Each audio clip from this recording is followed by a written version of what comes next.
তো বন্ধুরা, সপ্তম দিন সপ্তম তারাবি পড়েছিলাম আমি গরিবে নওয়াজ মসজিদে।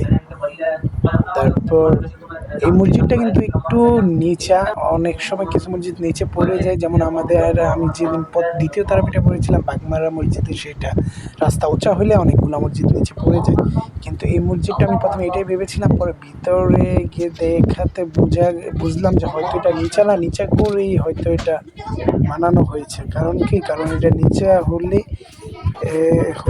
কি বলে, নিচে টাইলস কমপ্লিট করা, তার উপরে ছাদ পুরা মাথার খুব কাছে, তাহলে এগুলো তো আর নিচে নামানোর কথা না, বা নিচে আবার ওচা করলে টাইলস করার কথা না, তাই না? হয়তো এটা নিচে করে এরকম নিচা মসজিদগুলো পড়তে সবার ভালো লাগে কিনা জানি না, কিন্তু আমার আসলে ভালোই লাগে, একটু অন্যরকম ফিল হয়। তাছাড়া এরকম আমার জানার মতো আরও একটা মসজিদ আছে, কিছুদিন পরে আবার সেটাতে গেলে সেটাতেও আপনারা দেখতে পাবেন, সেই সময় আমি বলে দিব যে এই আরেকটা মসজিদ।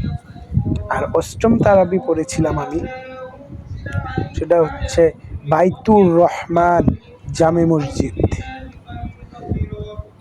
তো বাইতুর রহমান জামে মসজিদে সেটা হচ্ছে যেটা, আর এই বাইতুর রহমান মসজিদটা, এই মসজিদে পড়েছিলাম আমি অষ্টম তারাবি।